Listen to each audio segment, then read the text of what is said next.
cause I'm on one. Swinging for the fences for the home run. Even further beyond into the universe. But I've got to make it to first. Don't forget to like, click, and subscribe, family. Good evening, my YouTube family. How y'all doing? It's Or Ebert coming back to you again with another video. Something that I've been working on for the last couple of days. Going to be part 1 on 5 books that have changed my life. So, the thought process of this video came about from just sitting here in this quarantine time. I know a lot of people have a lot of free times on their hands and they're not sure really what to do. They know they have to better themselves, but they're not sure which avenue they should go. So I just wanted to put together a video of 5 books that I've read, and this is part 1. So 5 books that I've read that have helped shape and mold me as an individual throughout my life.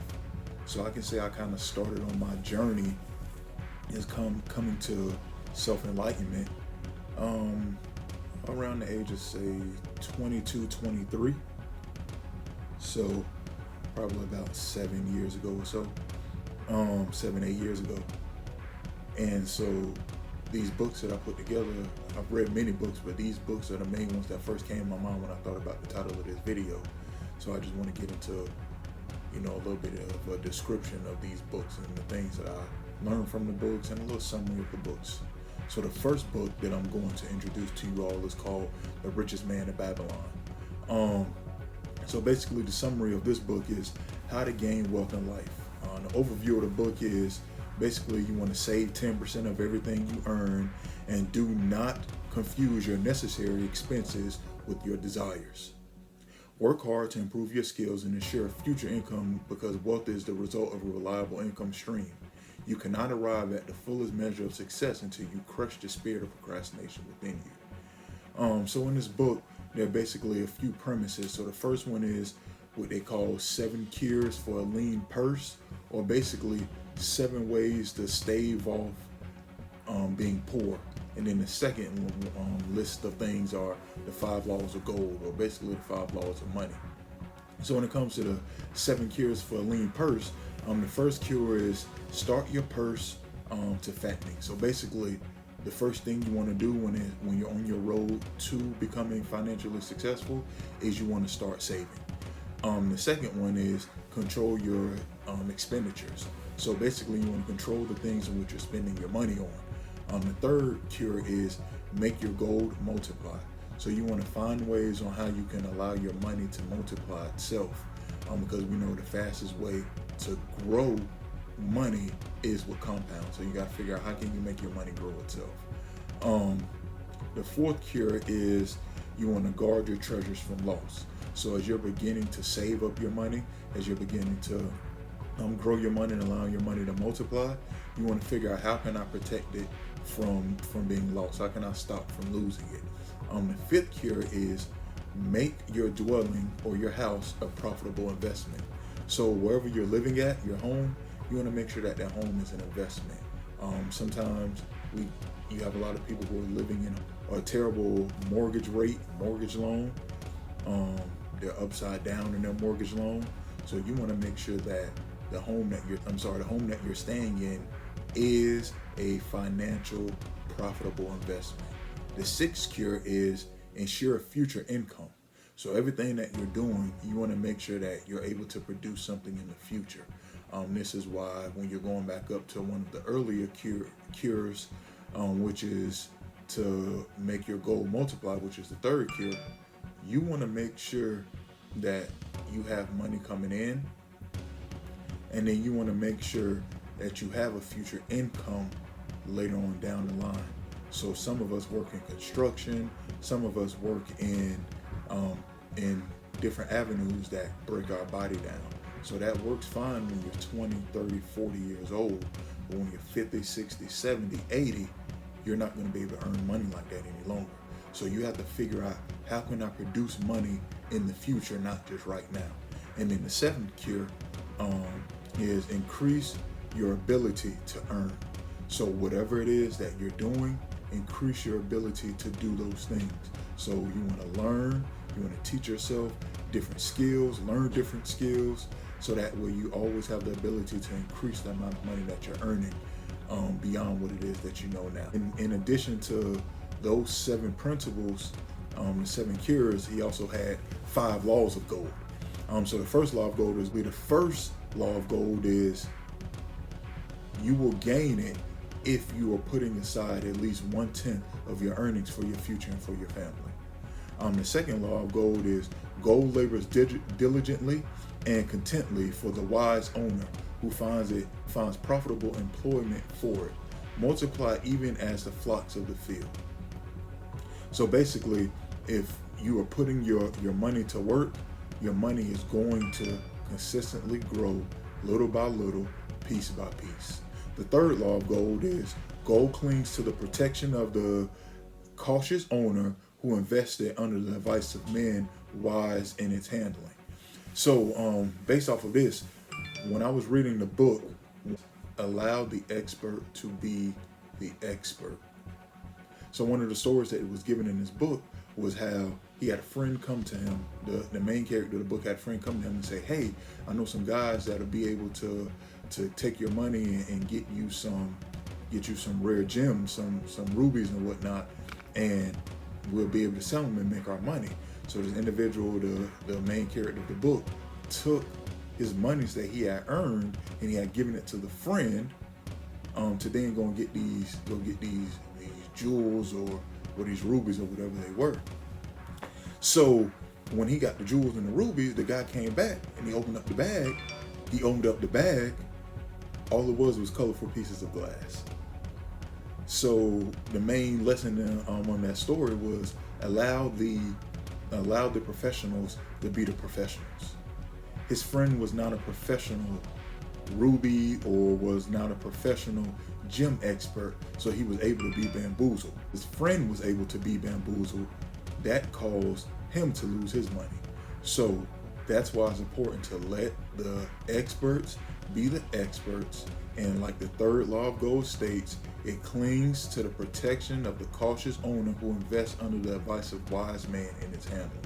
The fourth law of gold slips away from the man who invested in businesses or purposes with which he is not familiar or which are not approved by those skilled in its key. Investing in things in which you have knowledge on. If it's something that you're not knowledgeable on, do not invest in it. Because 9 times out of 10, it'll be easier for you to be taken advantage of because you're not going to know the lingo, you're not going to know the pitfalls, you're not going to know, you're not going to have the wisdom that it takes to be able to sidestep adversity or to sidestep negativity that's coming your way in that investment. So someone be able to basically pull a fast one on you and you'll lose your money. So that's why it's important to invest in the things in which you are knowledgeable on and that you're familiar with. And then the fifth law of gold is gold flees the man who would force it to impossible earnings or who follows the alluring advice of tricksters and schemers or who trusts in its own inexperience and romantic desires and investment. Basically, don't look for get quick rich schemes. Take the, I don't want to necessarily say safe, but take the consistent gain whenever you're investing in something. A lot of us want to try to hit the home run, go for the grand slam, try to get the big investment, make a whole bunch of money at once. Very few of us don't take the 2.5% investment every day. We want to try to get the one investment where we make 150% of our money. But majority of the time, those are the investments that you whiff on and you miss. But it's better for you to take that 2.5% every single day than to aim for 300, 400%, and then you lose your money and more. Now you're owing someone as opposed to gaining that little by little. Now, if it's a once in a lifetime opportunity and it's something that you're knowledgeable on and it's something that you know you're going to be able to hit, take it. However, don't base your investments on base the things that you do in your life on that consistently, because you're not going to bode well in that investment.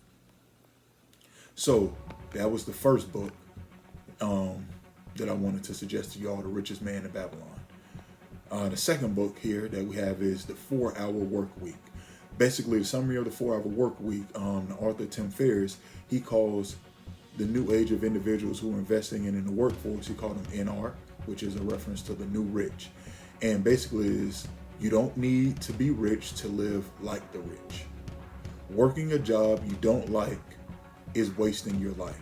And time and freedom are equally important as money, and you can have them all. Man, this book here, side note, 2 of these books on this list, these 5 books changed my life, but 2 of these books on this list really shaped and molded my thought process on how I look at life. This is one of those books. So the 4 main steps to help you achieve the purpose of the book, he came up with 4 premises, and it's the acronym DEAL. So the first acronym, or the first letter in DEAL, is definition. So basically you want to define what is it that you want. In the 4-Hour Work Week, it's a good life experience free of grueling work and rigorous structure. You want to know, what is it, define what is it that you want. What is it that you want out of life? What is it that you want out of your career? What do you want it to look like? So that way you know exactly what you're aiming for. The second part of the acronym, which is the E, is elimination. Cut all distractions, material clutter, useless tasks. Focus on 20% production and 80% results. So anything that is a distraction to you, get rid of it. Get it out of there. Cut it all out. Anything that's unnecessary, even if you have people who they have closets full of clothes, and they may wear the same 15 outfits. They have an outfit for every day of the year, but they wear the same 15 outfits throughout the course of a year. What's the need for all the extra clothing? Get rid of it. Get rid of any unnecessary clutter, because once you start decluttering and getting rid of things that have no value or no purpose in your life, then you free yourself up to be more mobile in order to live a freer life. The third letter is A, which is automation. So basically, you want to outsource your work if you can. Anything that you can outsource, anything that you can hire an assistant with. Basically, you want to build a process of streamlines that help you automize your life. Put whatever you can on auto mode and let it run itself. Create a system that allows you to allow it to run itself, so that way you have more time to focus on moving forward in life and living a life of freedom. A lot of things that hold us back from freedom are things that keep. The opposite of freedom is bondage. So if you have a whole lot of systems that keep you bonded down, for instance, working a job. One of the examples that they give in the book is how to work remotely. So one of the things that hold a lot of us in bondage is working a job where we have to go to a specific spot every single day. Well, it's hard for me to travel. It's hard for me to go see the world. It's hard for me to have experiences that are new if I have to go to the same spot every day. Now, one of the advices that the author gives is, see if you can work remotely. Start off by asking for a day or 2, and then 3 days, and then as you're at the days that you're at home, be more productive, so that way your supervisor, your superiors can see you working at home is a lot better than you working in office. Then you have the opportunity to work remotely. Now you have the opportunity to travel, because you can take your laptop with you anywhere. You can be on video conferences anywhere. So now you have the opportunity to travel the world when you're working remotely. And then the last acronym, or the last letter in the acronym, is L, which is liberation. Basically, now you're in the frame of being free. Your book is very, very detailed, extremely detailed. This book gives you all types of resources on everything that you're looking for to live that disconnected life. So, it even gets down to, it basically eliminates any excuse that you have. One example they gave in the book was, well, I have children, I can't travel. He shows how to do virtual online school, so that way even when you're traveling, you can take your children with you. Where you can stay at that's inaffordable in countries that you go to. Just all types of gems for virtual assistants, websites for virtual assistants, websites to help you streamline and create all types of automated systems to help your life. Even websites that'll help you send out response emails to individuals, so you don't have to sit there and check your emails all day, every day. It gives you systems and steps to have these systems to basically make your life easier and give you a more free life. So the next book that I have on this list is Increase Your Financial IQ. Now this book is one of the books about the author of Rich Dad Poor Dad, Robert Kiyosaki. It's one of the books in that Rich Dad Poor Dad series. So basically the summary of the book is increasing your financial IQ by looking for opportunities to learn and become richer or wealthy. This occurs through solving problems for both yourself and others, and by forcing you to find out more information and asking yourself how. Oftentimes we don't ask that question enough. How can I better my circumstances? So this book gets you to that. One of my favorite quotes in this book is, "It is not real estate, stocks, mutual funds, businesses, or money that makes a person rich. It's information, knowledge, wisdom, and know-how, aka financial intelligence, that makes a person wealthy." I can't restate that enough. We all should know that by now.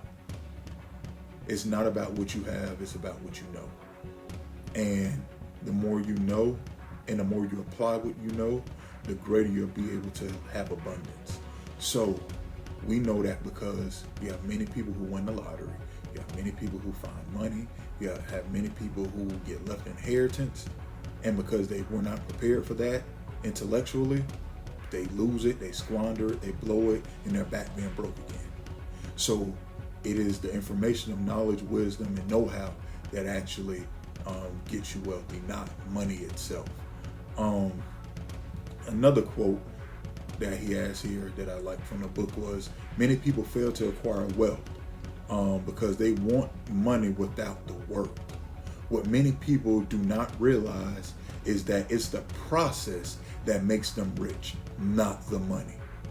It is by learning to make money that you can continue to make money." Old adage, everybody want to ride the train, don't want to pay the toll. Like it's a process to be able to be wealthy. Anybody can scratch a lottery ticket, hit big. Anybody can find a wad of money on the ground, hit big.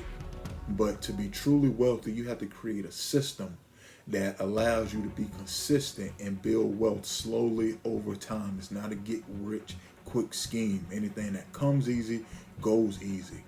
So you have to want to do the work, go through the process. This book, Financial IQ, is broken into 5 IQs that he teaches. So the first one is making more money. The second one is protecting your money. The third one is budgeting your money. The fourth one is leveraging your money.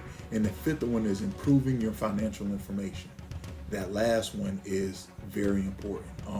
The last one, improving your financial information, basically is financial information doesn't just mean knowledge of basic financial concepts. It also means detailed knowledge of the investments you make. So it's very important to, once again, going back to what they were talking about in The Richest Man in Babylon, having knowledge on the things that you're investing in. But you always want to continue to expand in your knowledge. So basically, I'm not saying, only invest in things you know, or don't invest in something because you don't know it. If it's something that you're interested in, go and learn. If you see a business is booming and you've been reading about how to invest in businesses and you want to invest in a specific business, before you just go and throw your money at the business, go study the business. Go study their last financial reports. Go study their last year's financial reports. Go study the last 5 years of their income. Go study, why did they get started? Who was their founder? Who was their current CEO? Who was their president? Where they're located? All of these things are very important.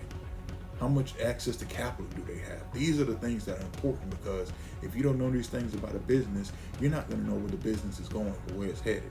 If you study the business and you see they flipped over and they've been sold to seven different owners, I don't know if that's really that good of a company for you to be investing in. Obviously, there's some type of foundational fault there that people want to continue to sell the business. good businesses, great businesses, people hold on to. It may be sold 1-2 times here, but if it's getting sold a bunch of times, it's not a good business to invest in. But these are things that you would know if you're studying the business. So this is why this is important. The next book is The Magic of Thinking Big. I can't tell you all how important this book is, The Magic of Thinking Big. Basically, a summary or overall of this book is success is determined not so much by the size of one's brain as by the size of one's thinking. This book emphasizes creative thinking, aka thinking outside of the box. Ladies and gentlemen, before you can do anything, it starts in the mind. The mind is the most powerful thing on this planet. And before you can achieve anything, you have to think it. And whatever you think, that is what becomes your reality.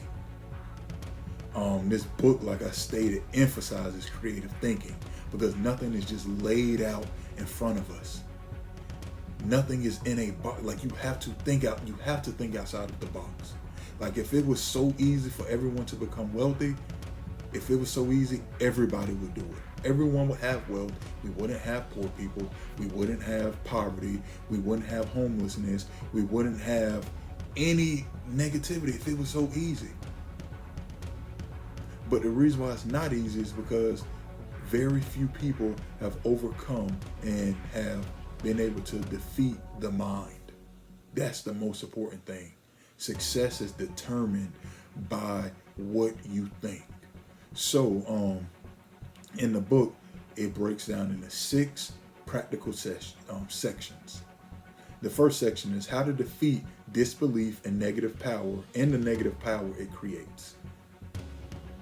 The second section is how to make your mind produce positive thoughts. The third section is how to set yourself up for success. The fourth section, how do you do more and do it better by turning on your creative power. The fifth section is how to plan a concrete success building program. And the sixth section is how to capitalize on the power of now. One of my favorite quotes from this book is, do what you fear and your fear disappears. Very simple, people. As you can see, we found 2 commonalities in 2 of these books. This book, and then in the book of the 4-Hour Work Week, which is creating a program, a successful program, aka something that you can streamline to make your life a lot easier. In the final book, earlier in the video, I told you all there were 2 books that basically changed my life in the way I thought. The first one was the 4-Hour Work Week by Tim Ferriss. The second one is the book that I'm about to introduce you all to here now, called Outwitting the Devil by Napoleon Hill. So basically, the summary of this book is the antagonist or the main character of the book structures a conversation between the devil. Now, it's a unique conversation without a doubt, and the protagonist gets the devil to agree to share with him all the various ways that he leads persons astray.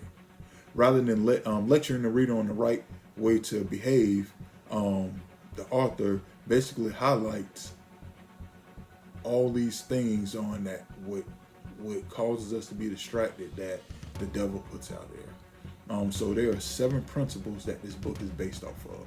The first one is definitiveness of purpose.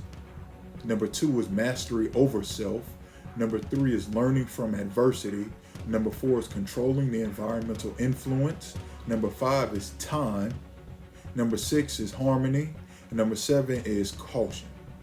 Now, one concept that this book highlights is from some of the notes from Ralph Emerson on the law of compensation. And I love this concept in the book. It says, for everything you have missed, you have gained something else. And for everything you gain, you lose something else. This is a very important law of compensation. It's a very important law, the law of compensation. Oftentimes we think because an opportunity didn't go the way that we thought it should go, that we lost out on something. But what we fail to realize is we may have, in an essence, lost out, quote unquote, lost out on that opportunity, but we didn't lose out on the lessons that we gained from that opportunity. So even not getting that opportunity, you still learn something that you're able to apply to future obstacles and lessons. Some of my favorite quotes from this book are, "You are entitled to know that there are two entities occupying your body. One of these entities is motivated by and responds to the impulse of fear. The other is motivated by and responds to the impulse of faith. Will you be guided by faith, or will you allow your fear to overtake you?" Real simple, ladies and gentlemen. You either are going to operate in fear or you're going to operate in faith. And when you're operating in faith, there's nothing that fear can do to you. Another quote, your only limitation is the one with which you set up in your own mind. This goes back to what we were talking about earlier in the book prior to this, The Magic of Thinking Big. Your mind is the most important thing that either propels you or holds you back. So the only thing that you have to fear is what you've already set up in your mind. And I heard this quote, 98% of the things in which we fear never come true anyways. They're not real. And a bigger quote that I read somewhere. When it comes to the fears in the mind, they're all made up. And the terrible thing about this is anything that's made up, you can't defeat. You can't defeat something that isn't real. And majority of fears are not real. But you can never defeat them because they aren't real. You can't beat something that doesn't exist. You have to understand that. So when you realize that a fear that you've created in your head doesn't exist, then you're able to overcome it. But if you never figure out that it's not real or that it does not exist, then you will never beat it. Now, yes, there's a such thing as having a healthy fear. You have to have a healthy fear. You have to have boundaries and guidelines. Yes, I get that. But there are a majority of fears that we have are fears that are unwarranted and basically are excuses to keep us in a realm of mediocrity and to keep us incompetent. You can't operate in that aspect. You have to throw out fears. Another quote is, "Failure brings a climax in which one has the privilege of clearing his mind of fear and making a new start in another direction." Man, we don't realize something like that very thing we're fearing, when it actually comes to be, we're like, oh, it's not bad at all. How many of us have been laid off from a job and we always thought, we get laid off, X, Y, and Z is going to happen to me. And then you get laid off and none of that happens. Or if this happens, this was going to happen. Or if that happens, that. But then when that finally happens, you've been released from that bondage of that fear because what you thought was going to happen didn't actually happen. So this is why the quote states, "Failure brings a climax in which one has the privilege of clearing his mind of fear and making a new start in another direction." So you get laid off. You think, oh, my spouse is going to leave me. I don't have a job. So now you're anxious. Now you're worried, running your blood pressure up, all this and that. And you eventually get fired or get laid off. And your spouse is still there by your side. And then, because your spouse is still there, now that anxiety is gone, it's cleared from your mind, and now you can focus on the solution on how to get back to creating income. Simple. The last quote, "Failure always is a blessing when it forces one to acquire knowledge or to build habits that lead to the achievement of one's major purpose in life." Man, we got to stop looking at failure as something negative. And I think that's one of the most detrimental things that we've been taught. And it's actually touched on in this book. The devil talks about how he instills fear. One of the quotes also that I don't have here in my notes, but that in the book the devil states is, "I can't physically harm you. I can't. I have no physical power to harm you. But the power that I do have is to plant seeds in your mind, and then those seeds make you harm yourself. That is what the power that the devil, that is the power that the devil has to make you do these things to yourself. And that's what goes back to controlling the mind. There's a great African proverb that tells us, if there's no enemy within, the enemy outside can do us no harm. So if you do not limit yourself and limit your powers, and you get a great grasp and control of your mind, then there's very little, if not anything, that anyone outside of you can do. But you also want to use those fears. This is what goes back to when I say a healthy fear. Use those fears not to be stuck, not to freeze up. We all have an instinct of fight or flight. But some of us get stuck in that in-between between fight or flight, and we freeze. Don't allow it to freeze you. If you're going to have a fear, use that fear to motivate you to do something. Use that fear to motivate you. So if, some people are, oh man, I'm afraid I'm going to get robbed. Go take self-defense training classes. Go, take weapons classes and learn how to properly use weapons. Learn how to properly disarm somebody if they're trying to rob. Like things like that. Like, take the necessary steps to get the knowledge that you need to conquer the fear that you have. Because all your fear is going to do is paralyze you. Some of the lessons that I got from this, one of the main lessons on this topic and in this book is self-discipline. And so one of the questions that Napoleon Hill asked the devil is, where should one begin when making a start at control over self? And the answer that was given is by mastering the 3 appetites responsible for most of one's lack of self-discipline. These 3 appetites are desire for food, the desire for expression of sex, and the desire to express loosely organized opinions.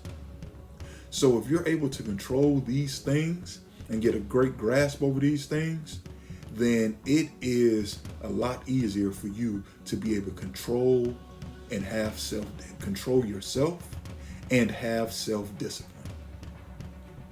So let me know in the comment section below, which one of these books do you think that you'll be more inclined to read based off of my synopsis of these books? Which one of these books intrigued you all the most? And which one of these books are you gonna read first? Also, leave in the comment section a book that you would recommend that someone reads to better themselves, especially in this quarantine time where we all have to be gaining a skill set so we can come out better on the other side. Until then, I say peace and shalom and have a beautiful rest of your day.